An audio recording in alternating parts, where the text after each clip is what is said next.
Good afternoon, everybody. Today we are looking at this cubic polynomial, and we're looking to find where the normal line to this curve, specifically at the point where x equal to 1, where that normal line meets the curve y is equal to that once again. So, first of all, if we want to know the equation of the normal line, right, we have to first get the equation of the tangent line and then use the inverse reciprocal slope to get the perpendicular line that is the normal line. Right? And so to get the slope of the tangent line, we have to differentiate y. And so let's find y prime. That is our derivative function, which will give us the slope of the tangent line at any specific points when x is equal to 1 in particular. And so y prime is going to be 3x squared minus 4x, and that's it, right? And so y prime at x is equal to 1 is going to be y prime when x is equal to 1, let's say. I don't use this notation often, but let's roll with it. It's going to be 3 times 1 squared minus 4 times 1, which is 3 minus 4, which is a slope of negative 1. And so that means that the equation of the tangent line is going to be, the tangent line is going to be at x equal to 1 specifically, is going to be negative x plus b plus something. We don't know its y-intercept. That's okay. We're not looking for the full equation of that tangent line. What we're interested in is the normal line, the perpendicular line to that tangent line. And so that means that our normal line is going to have equation y is equal to the negative reciprocal of the tangent line slope. And so that means that it's going to have negative 1 over negative 1, and negative 1 over negative 1 is just positive 1, right, times x plus b.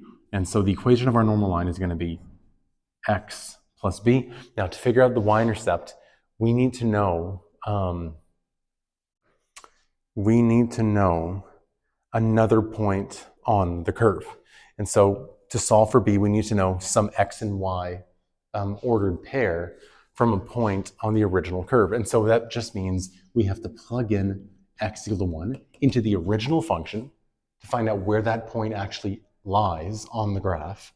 And then we can plug in those respective x and y values into this equation and solve for b to get the full equation.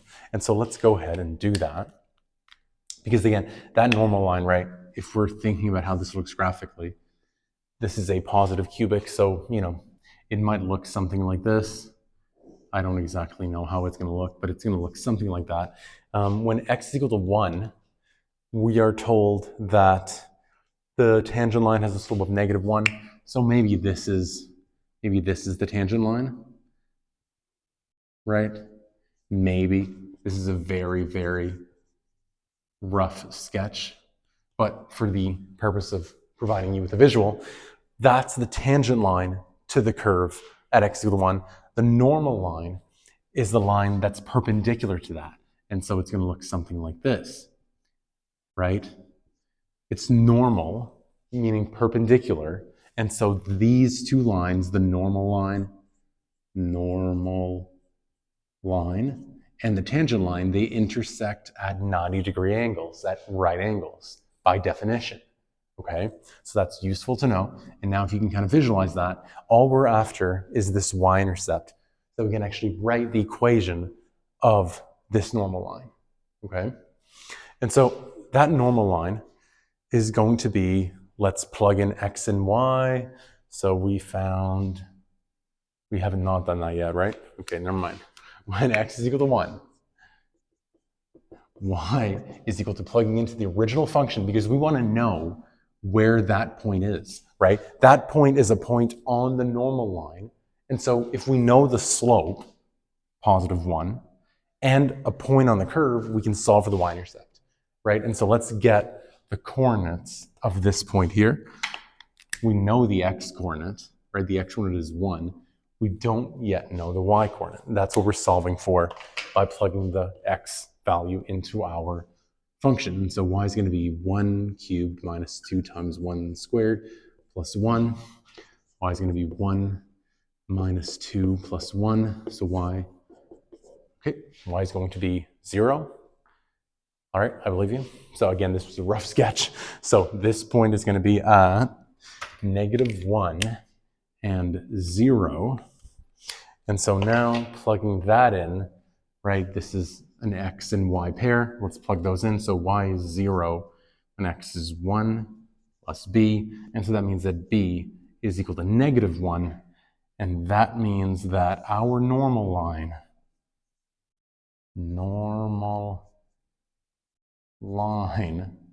is described by the line, the b value is -1, and so it's going to be y is equal to x minus 1.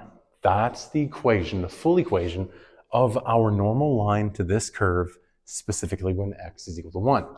Now, we want to know, after all, when that normal line meets the curve again. And so, again, just to provide you with a visual, if you could imagine this curve, this cubic polynomial, going a bit further, let's say something like that, right? Because cubic polynomials drop pretty quick because of the cubic factor.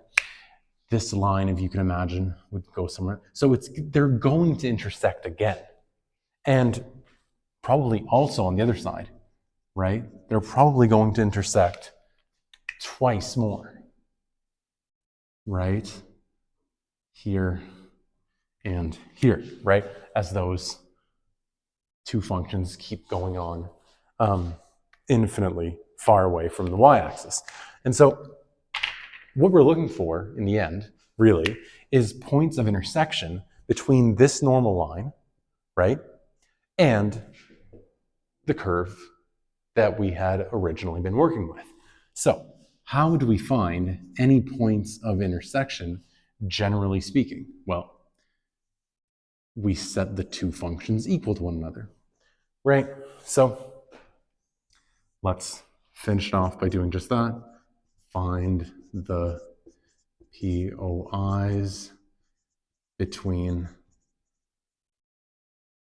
original curve and the desired normal line, right? Again, find points of intersection, generally speaking. We set the equation of both curves. Again, a line is a curve after all. And so we're going to set this function equal to that function. And so we'll have x cubed minus 2x squared plus 1 is equal to x minus 1, right? And now let's hope we can solve this algebraically. Let's move everything on one side. So we'll have x cubed minus 2x squared minus x plus 2 is equal to 0. And I think we're in luck. I think this is a cubic that is super, super conveniently laid out so we can factor by grouping. Factoring by grouping is not something that we do all that often, but it is super convenient when it does apply. Because the numbers are really convenient, we can factor just like we would factor by decomposition in quadratics, right? We can factor this cubic function. We can factor the first two terms and then factor the last two terms, and we'll see how that works out. From the first two terms, we can factor in x squared, and we would get times x squared minus 2, okay? Then the last two terms, we can factor out a -1, and then we would again, once more, inside brackets, get a factor of x minus 2. We have the identical expression inside both brackets. That means that we can factor this by grouping, which is akin to factoring by decomposition with quadratic functions. But now we can solve cubic functions for its roots, right? And so that means that we can factor it by using the terms outside of the brackets, meaning x squared minus 1 and the expression inside both brackets. And so this completely factors like this, but we can go a step further. We can factor this quadratic piece because this is a difference of squares. And so you guys know that factors as x minus 1 times x plus 1, and then again times that factor of x minus 2. And we should expect to get a solution at x equal to 1, right? Because again, after all, this curve, because that's how we built the problem, does intersect the normal line at x equal to 1, right? That's how we constructed this normal line. And so that's no surprise. X is equal to 1, but it also intersects it at x is equal to -1. That's presumably over here. Again, my sketch was very rough. And also at x is 2, that's the point up here. And so if we want to know what the y coordinates are for those, since they're both on the curve, we could plug in the x values into the original into the original curve up here. Or to make it even easier, since they're both on the curve and on the normal line described by this function, we can just plug in those x values into that equation, right? Much more straightforward. And so that means that our POIs, our points of intersection, are at, the x equal to 1 is already accounted for. So at -1 and, right, if x is equal to -1, y is just -1 minus 1, and so y is -2. And so that is our first point of intersection between the curve and the normal line. And the other point is when x is equal to +2. Again, to make our life as easy as possible, let's plug it into our more straightforward function, i.e. that of the normal line. And so when x is equal to 2, plugging it into x minus 1, y is equal to 2 minus 1. And so y is equal to 1, right? And so this point up here is at 2, 1. And so that is our final answer. This original curve, this cubic polynomial, intersects the normal line constructed at x equal to 1. Those two curves intersect once more at -1, -2, and at +2 and +1, and we're done. Okay?